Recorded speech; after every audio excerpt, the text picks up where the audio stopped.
നമസ്കാരം. കാക്കനാട് കസ്റ്റംസ് ക്വാർട്ടേഴ്സിൽ GST additional commissioner Manish വിജയെയും കുടുംബത്തെയും മരിച്ച നിലയിൽ കണ്ടെത്തിയതിൽ വിശദ അന്വേഷണം നടത്തും.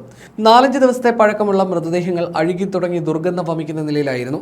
വെള്ളം പുതപ്പിച്ച് ചുറ്റും പൂക്കൾ വിതറിയ നിലയിലാണ് 80-കാരിയായ ശകുന്തളയുടെ മൃതദേഹം കട്ടിലിൽ കിടന്നിരുന്നത്. അടുത്ത മുറികളിലായി തൂങ്ങി മരിച്ച നിലയിലാണ് മറ്റു 2 പേരുടെയും മൃതദേഹങ്ങൾ ഉണ്ടായിരുന്നത്. വിദേശത്ത് നിന്നും മനീഷിന്റെ സഹോദരി എത്തിയതിനു ശേഷമേ പോസ്റ്റ്മോർട്ടം നടപടികൾ ആരംഭിക്കുകയുള്ളൂ. 2 പേരുടെയും മൃതദേഹങ്ങൾ കളമശ്ശേരി ഗവൺമെന്റ് മെഡിക്കൽ കോളേജിലും ഒരാളുടെ മൃതദേഹം എറണാകുളം ജനറൽ ആശുപത്രിയിലുമാണ് സൂക്ഷിച്ചിരിക്കുന്നത്. ജാർഖണ്ഡിലെ റാഞ്ചി സ്വദേശികളായ UC വിജയ്ക്കും ശകുന്തള അഗർവാളിനും 4 മക്കളാണ് ഉണ്ടായിരുന്നത്. കുട്ടിക്കാലത്ത് തന്നെ അച്ഛൻ വിജയ് മരണപ്പെട്ടതോടെ അമ്മയായിരുന്നു മക്കൾക്കെല്ലാം. ശാലിനിയുടെയും മനീഷിന്റെയും മറ്റു 2 സഹോദരങ്ങളിൽ ഒരാൾ നേരത്തെ മരണപ്പെട്ടിരുന്നു.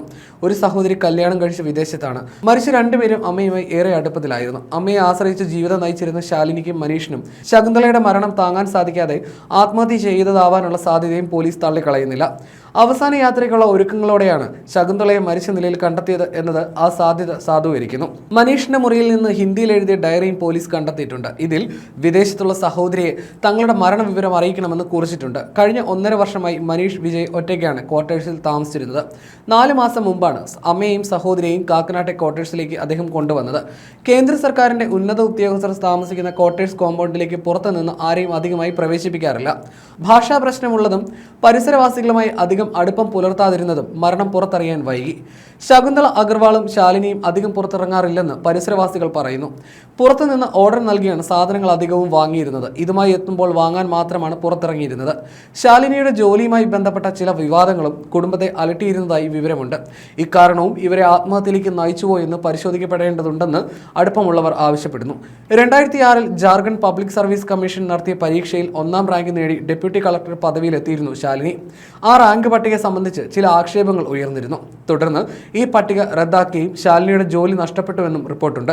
എന്നാൽ ഇതിൽ വ്യക്തതയില്ല. ആദ്യം ജാർഖണ്ഡ് പോലീസ് അന്വേഷിച്ച കേസ് പിന്നീട് 2012-ൽ CBI ഏറ്റെടുത്തു. 12 വർഷത്തിന് ശേഷം നവംബറിൽ CBI കുറ്റപത്രം സമർപ്പിച്ചു. വിചാരണ ആരംഭിക്കാനിരിക്കെയാണ് മരണം. എന്നാൽ ഇതുമായി ആത്മഹത്യക്ക് ബന്ധമുണ്ടോ എന്നതിന് വ്യക്തമല്ല. ഈ കേസുമായി ബന്ധപ്പെട്ട് ജാർഖണ്ഡിലേക്ക് പോവുകയാണെന്ന് കാണിച്ചാണ് മനീഷ് ഓഫീസിൽ നിന്ന് ഒരാഴ്ചത്തെ അവധിയെടുത്തിരുന്നത്. 1.5 വർഷത്തോളമായി കാക്കനാട് താണപാടം പടമുകൾ റോഡിലെ സെൻട്രൽ എക്സൈസ് ക്വാർട്ടേഴ്സിൽ മനീഷ് താമസം തുടങ്ങിയിട്ട്. കേസ് വന്നതിനു ശേഷം മാസങ്ങൾക്ക് മുമ്പാണ് സഹോദരിയും അമ്മയും മനീഷിനൊപ്പം താമസിക്കാനെത്തിയത്.